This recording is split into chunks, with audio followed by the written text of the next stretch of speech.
Hi, guys. Welcome back to day 5 on our 30-day journey for healing.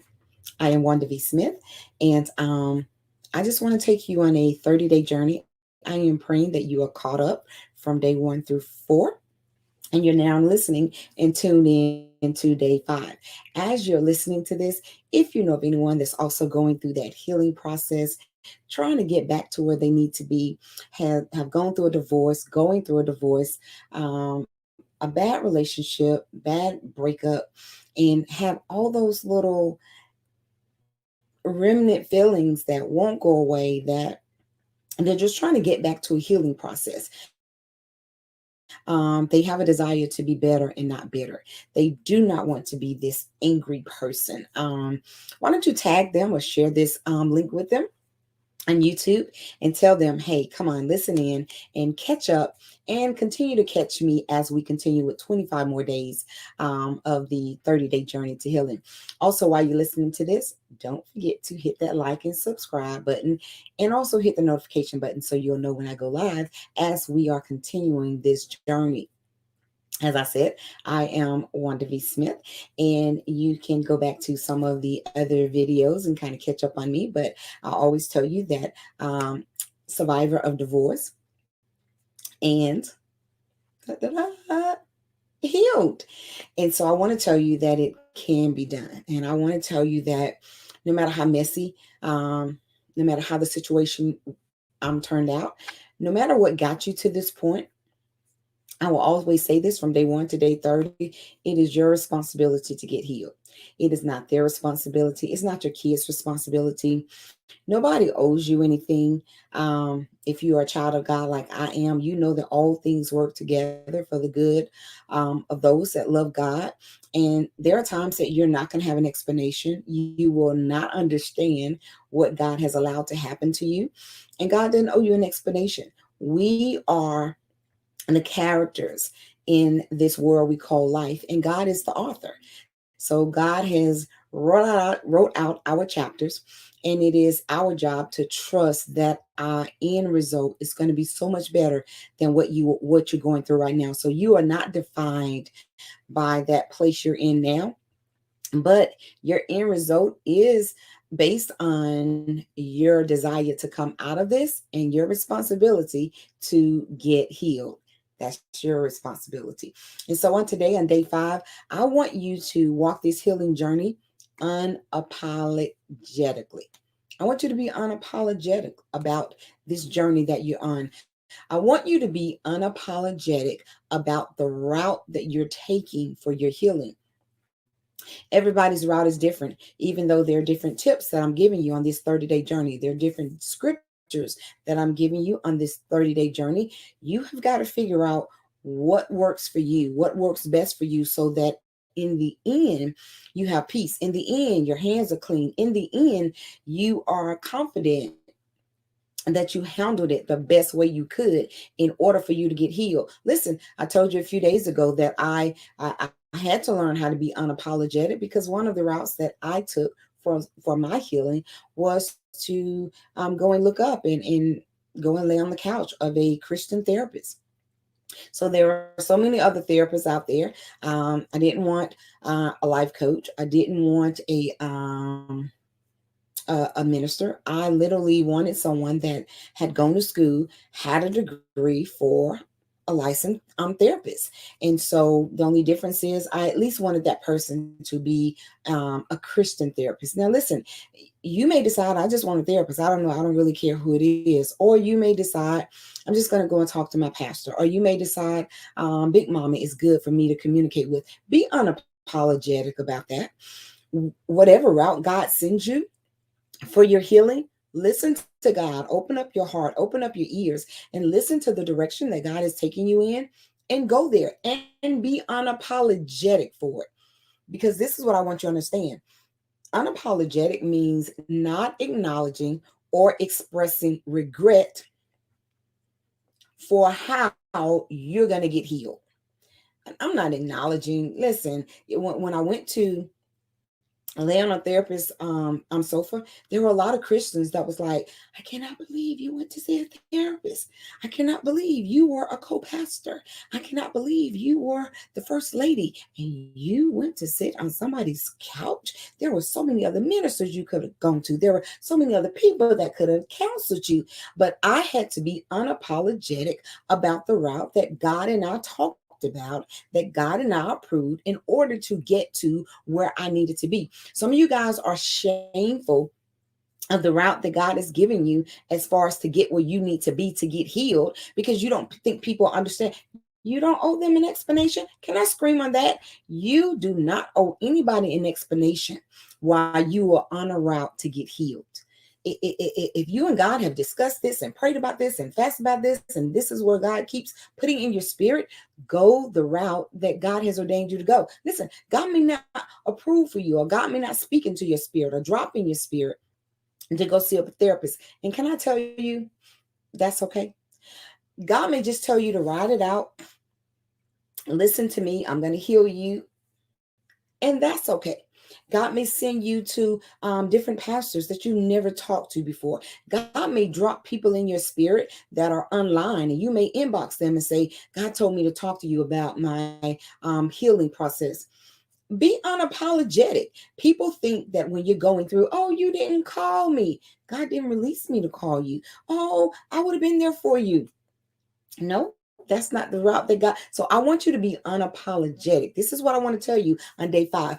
Be unapologetic, not acknowledging or expressing regret for the route that you took in order to be healed. And everybody's route is different.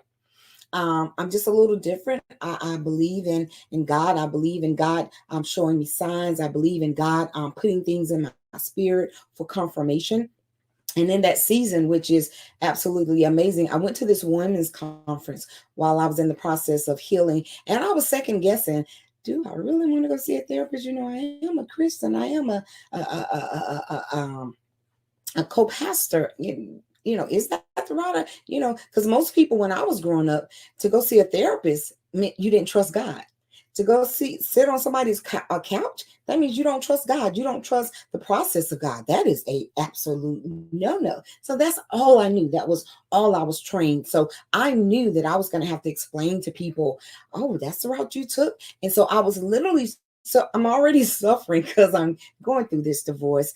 Now a single mom, trying to recover. I'm finding a job, and just so many different things that's weighing me down.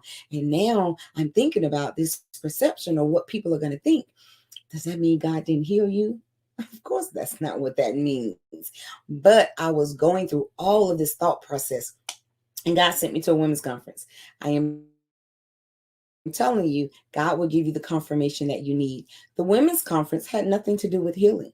I think the women's conference had to do with this is your season or something of that nature. But somebody invited me. I was like, I don't have anything to do.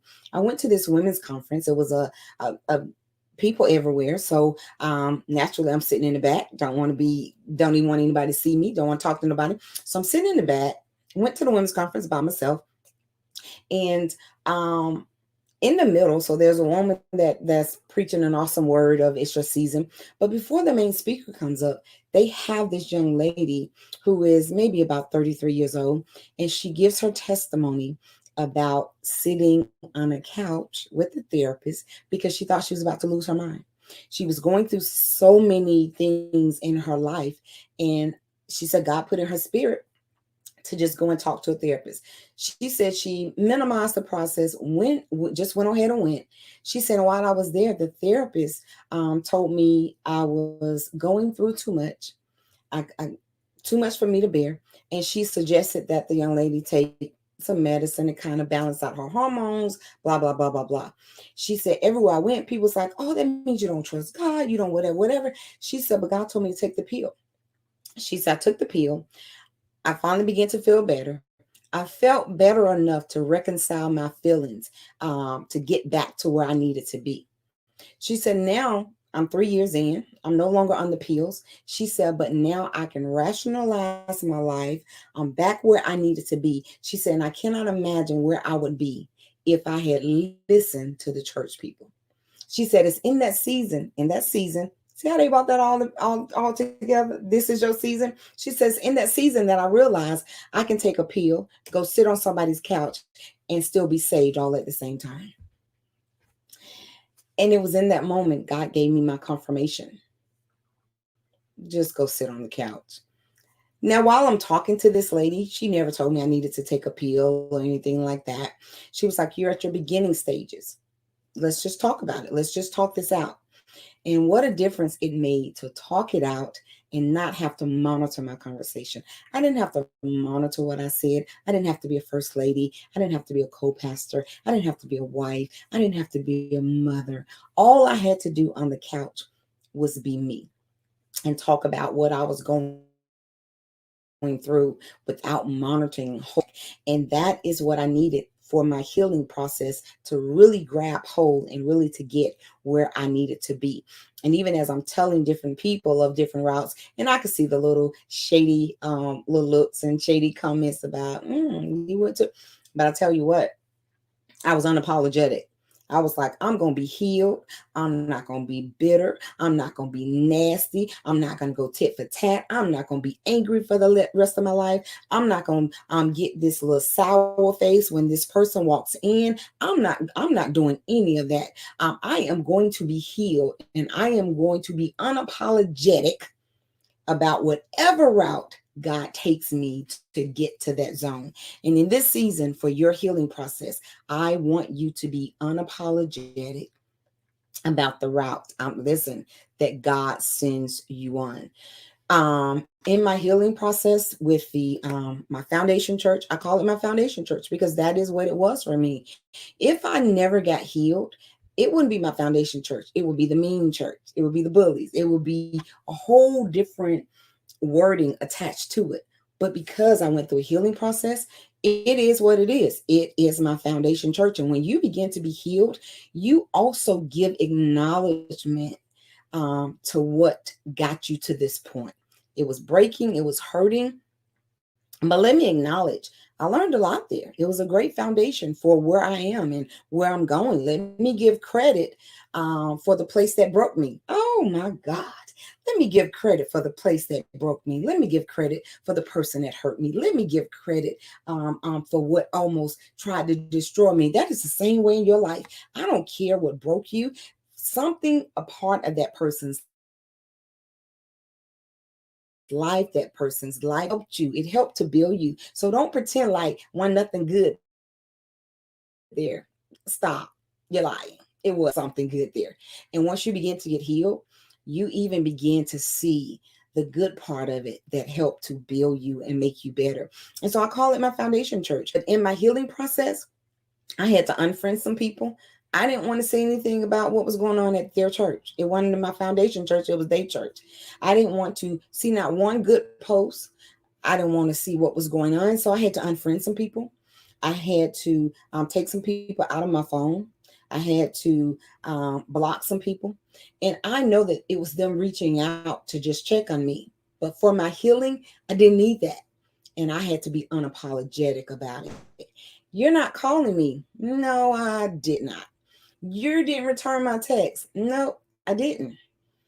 I needed to be healed, and I was unapologetic about the route that God was telling me in order to be healed. Listen, when you're trying to recover from alcohol, why are you going back to a bar in the first few months of your recovery?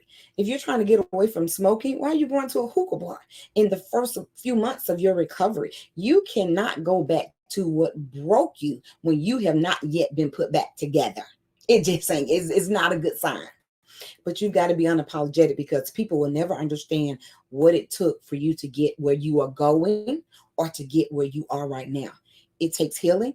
And sometimes with healing, you got to be unapologetic about the route that you take. So, I know they love you, but sometimes you got to say, I can't come to your family event as if it's nothing because I'm not there yet. Because you'll bring somebody and I'm rolling my eyes, I'm talking, I'm doing all that. So I just got to get away from it for a second. I don't want you to be offended. I don't want you to be offensive to it. I don't want you to think I'm trying to get you out of my life. I'm going to get back where I need to be. But right now, for my healing process, I just got to be unapologetic of how God is doing it. Why? Because the Bible tells us in Romans 14 and 12, so then each of us will give an account account of ourselves to God. I gotta account for how I heal. I gotta account for how I recover. And if I recover bitter and nasty and angry, I gotta give an account to God. And you're not worth that. You're not worth my soul. You're not worth me bypassing my blessings. You're not worth. So I've got to give an account for every word that utters out of my mouth. So I got to figure out how to get healed. I got to give account for every thought that run through my mind. And let me tell you something, when you're going through the healing process, there are some thoughts that I'm scared will get you in hell. I got to give an account for all that. And so as you're going on your healing process, just remember that every rock you throw went through a window. You got to give an account for that. Every bad deed that, yeah, I know his account number or her account number, and I'm gonna go and I'm gonna change the AT&T passcode. You got to give an account for all that mess. I'm gonna tell my kids that the dad's no good, or I'm gonna tell my kids that your mom. You got to give an account for all of that. And when you know you've got to give an account for that, you've got to check how you heal, and whatever it takes for you to get healed, be unapologetic for it, because each of us will have to give an account of ourselves to God. What did I tell you? Healing is your responsibility. God's not going to ask you how did he hurt you, because God already wrote it in the script. He knows how he hurt you. And really, God wrote in the script that you are a victory person, not a victor, not a victim. You are acting like a victim, and that's not how God wrote it in the script. You're taking on the script of the devil, not the script of God. And God says you will walk away from this victorious. And you've got to understand that you're healing, whatever route you have to take. I had to unfriend, not be friends with somebody. I had to go sit on the couch. And I am completely unapologetic for it because I am better for it. So I want to challenge you. Day 5, be unapologetic of the route that God takes you through to get your healing. Thank you so much for tuning in to Day 5, guys. Listen, I am Wanda V. Smith, and I declare that I am healed, and you can be also. See you tomorrow for Day 6. God bless.